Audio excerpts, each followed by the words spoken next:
Today is Thursday, May 21st, 2020. This is ELA Mini Lesson number 38.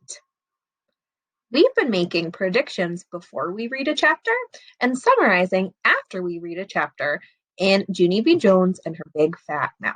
We're going to continue that today with Chapter 3. Our learning targets for today are: I can make predictions using details from the text, and I can summarize a chapter in a novel. You might be thinking, how can you use details from the text to make a prediction when a prediction is talking about what is going to happen next? You don't know. How can you use details? Well, when we're thinking about using details from the text to make predictions, we're thinking about what we already know about characters or events and what's already happened in the story. So think about what happened in chapters 1 and 2 in Junie B. Jones and Her Big Fat Mouth. You can also use other strategies to help you make predictions. Think about what you know about the characters. Use the title of the chapter. Use the illustrations. All of those details can help you make predictions before you read the text. And after we listen to the chapter today, you'll be summarizing chapter 3.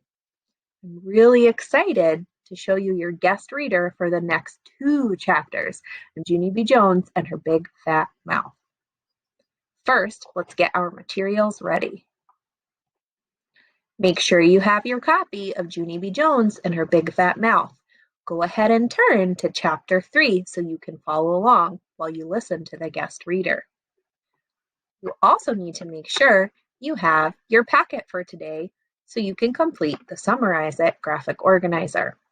But before you look at today's, quickly go back to yesterday's summary of Chapter 2 and also your predictions for Chapter 3.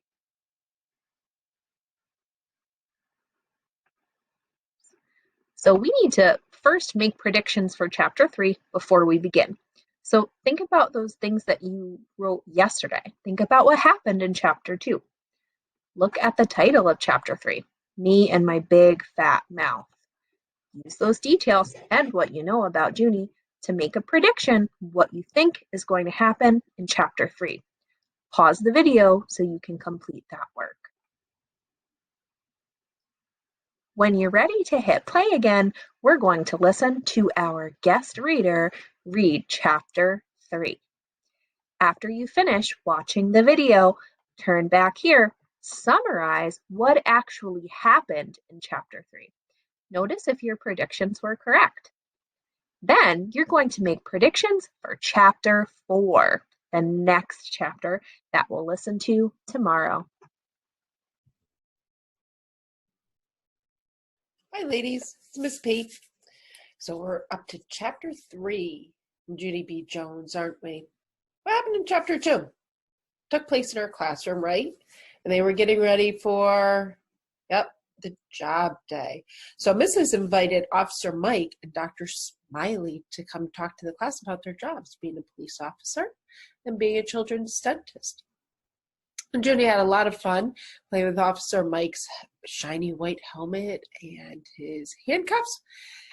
And with Dr. Smiley, they got floss, didn't they? Well, we did get to practice the floss until William got all tangled up in it. The janitor had to come and help him out. The end of the story, do you remember what she said she decided she was going to dress up as? Yep, a bullfighter. And she butted Jim in the stomach with her head, didn't she? Oh, wasn't very nice. Let's look at Chapter 3. Here it is. Chapter 3's title is Me and My Big Fat Mouth. It doesn't sound very nice, does it? Do you know what big fat mouth means, what that phrase means? It means someone who talks too much. Yeah. Did you notice in the first 2 chapters that sometimes Junie talks without thinking things through very well? So I wonder what she's going to say in this chapter. Bet she's going to say something pretty big or something pretty bad that she shouldn't be saying. Well, let's find out. Let's read together. Chapter 3. Me and My Big Fat Mouth. After school was over, Me and my bestest friend named Grace walked to the bus together, except for that Grace kept on wanting to skip, and I didn't. How come you don't want to skip? She said. Me and you always skip to the bus. I know, Grace, I said, but today I've got a very big problem inside my head, and it's called I still don't know what job I want to be when I grow up. I do, said that Grace. I'm going to be Mickey Mouse at Disneyland. I did a big sigh at her. Yeah, only too bad for you, Grace, I said, 'cause there's only one real alive Mickey Mouse, and you're not him. That Grace laughed very hard. Mickey isn't real, silly. He's just a mouse suit with a guy inside, she said. And so just then I felt very sickish inside of my stomach, 'cause I didn't know Mickey was a suit. That's why. What did you have to tell me that for, Grace? I said, real upset. Now I feel very depressed. Then I hurried up on the bus, and I scooted way over by the window. Except I couldn't get any peace and quiet, 'cause everybody kept on talking about dumb old job day. I'm going to be a famous singer, said a girl named Rose. I'm going to be a famous baton twirler, said another girl named Linny. Then a girl named Charlotte said she was going to be a famous painter. Famous painters are called artists, she explained, and artists are very rich. After that, I felt a little cheerier, 'cause guess what? Grandma Miller says I paint beautifully. That's what. Hey, maybe I'll be a famous painter too, I said. I'm going to be a prison guard, said a boy named Roger.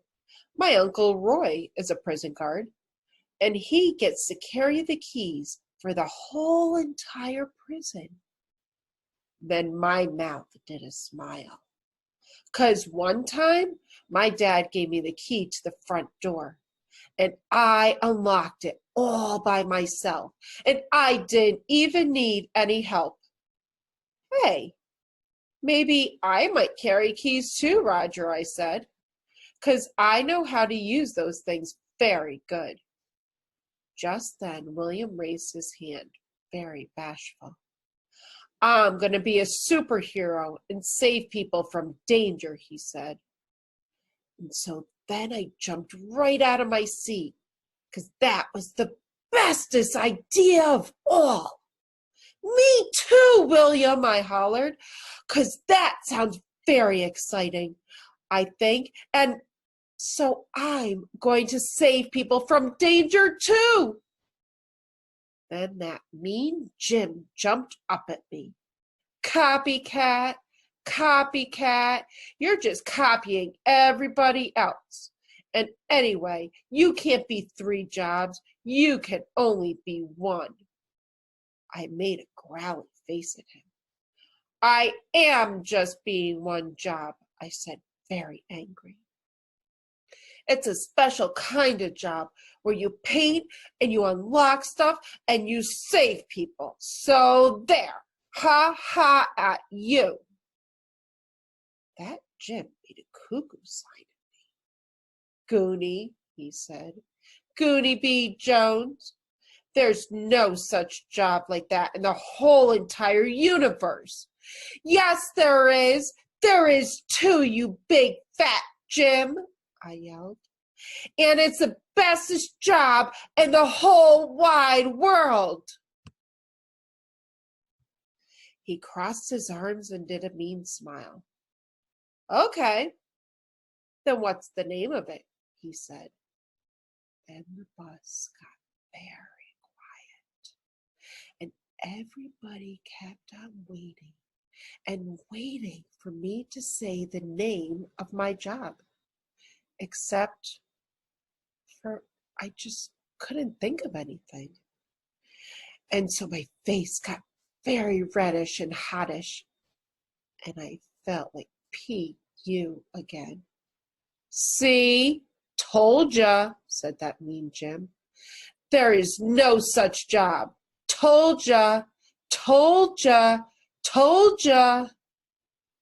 After that, I sat down very quiet and I stared out the window, because the sickish feeling was back inside my stomach again. That's why. Me and my big, fat mouth. Go ahead and summarize what happened in this chapter. Okay, ladies, have a great day, and I'll see you soon.